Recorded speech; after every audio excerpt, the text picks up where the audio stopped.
Assalamualaikum warahmatullahi wabarakatuh. Alhamdulillahirabbil alamin. Assalatu wassalamu ala asrofil anbiya wa mursalin wa ala alihi wa sahbihi rasulillahi ajmain, amma ba'du.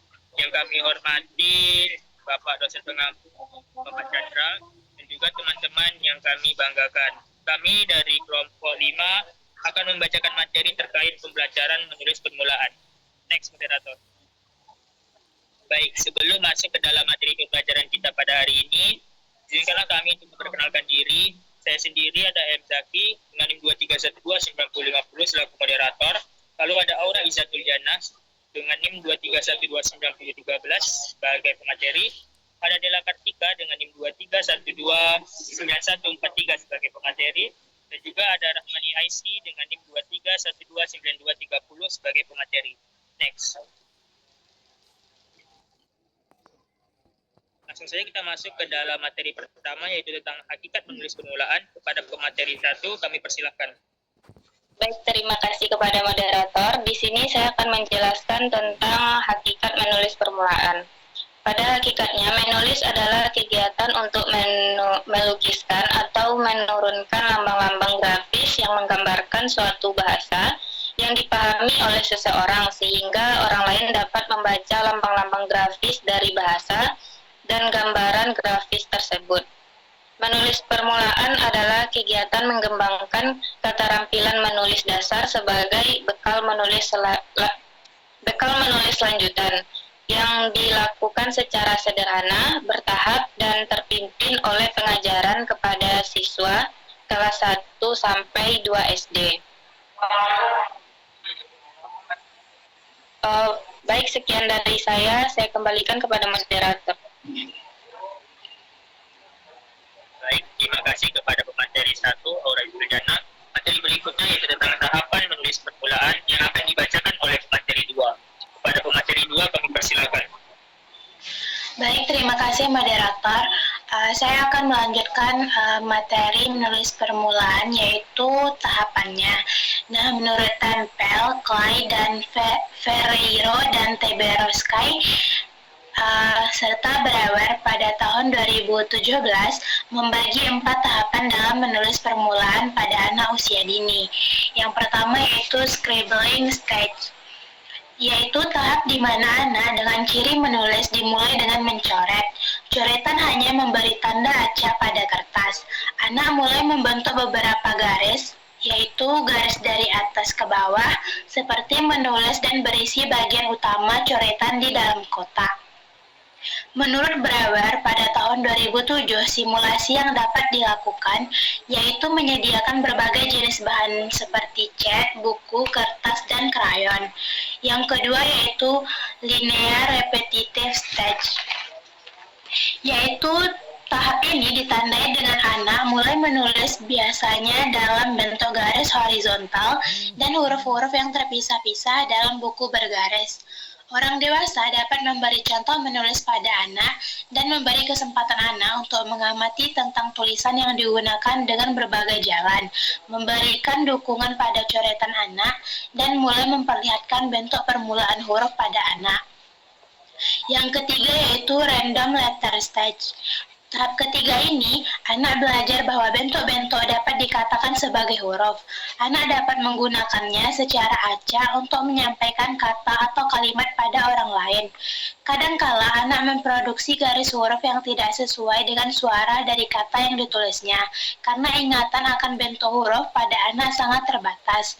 Pada tahap ini, anak membuat huruf yang ia kenal, biasanya huruf-huruf dalam namanya, secara acak untuk menyampaikan maksud pada orang lain. Yang keempat yaitu letter name or phonetic writing. Pada tahap ini, anak mulai membuat hubungan antara huruf dan suara. Permulaan tahap ini disebut sebagai letter name writing karena anak menulis huruf dengan nama dan bunyinya sama. Misalnya anak menulis untuk dengan U, anak mencoba untuk menampilkan kata dengan bentuk huruf yang tepat seperti didengar. Anak membutuhkan waktu untuk berlatih menulis dan membaca kembali tulisannya. Maka tulisannya akan lengkap sesuai dengan ejaannya. Brouwer pada tahun 2017. Kemudian menurut Menurut Kole, pada tahun 2011 terdapat 5 tahapan kemampuan menulis permulaan, yaitu yang pertama tahap mencoret, yaitu usia sekitar 2,5 tahun sampai 3 tahun. Anak mulai belajar tentang bahasa tulisan dan bagaimana mengajarkan tulisan ini. Yang kedua yaitu tahap pengulangan secara linear, usia 4 tahun. Anak berpikir bahwa suatu kata merujuk pada sesuatu yang besar dan mempunyai tali yang panjang.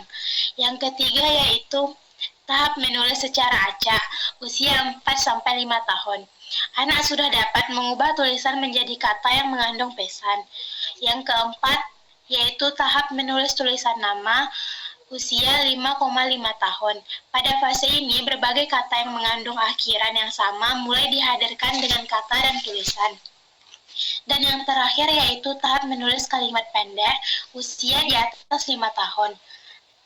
Menulis kalimat yang ditulis oleh anak dapat mengembangkan kemampuan menulis apabila kegiatan menulisnya dilakukannya atas keinginannya sendiri. Pendapat Kole pada tahun 2011. Sekian saya kembalikan kepada moderator. Baik, terima kasih kepada pemateri 2, Ibu Dela Kartika. Oke, baik, materi selanjutnya yaitu menulis tegak bersambung yang akan dibacakan oleh Rahmania Aisy sebagai pemateri 3. Kepada Rahmania Aisy kami persilahkan. Baik, terima kasih moderator atas kesempatannya. Sekarang kita masuk pada materi menulis tegak bersambung. Pengertian dari menulis tegak bersambung yaitu kegiatan menulis yang dilakukan untuk merangkai huruf demi huruf tanpa mengangkat alat tulis, sehingga menghasilkan kata atau kalimat yang saling bersambung. Sedangkan menurut Gentry tahun 2006, menulis tegak bersambung itu melibatkan penyambungan huruf dalam kata secara berkelanjutan untuk meningkatkan kecepatan dan keterbacaan tulisan. Nah, manfaat dari tulisan tegak bersambung ini menurut Wang Muba tahun 2010, manfaat menulis tegak bersambung itu ada 4. Yang pertama, untuk merangsang kerja otak untuk lebih kreatif. Yang kedua, menulis lebih cepat. Yang ketiga, menghasilkan tulisan lebih indah dan rapi. Dan yang keempat, mengasah daya seni yang dimiliki oleh siswa.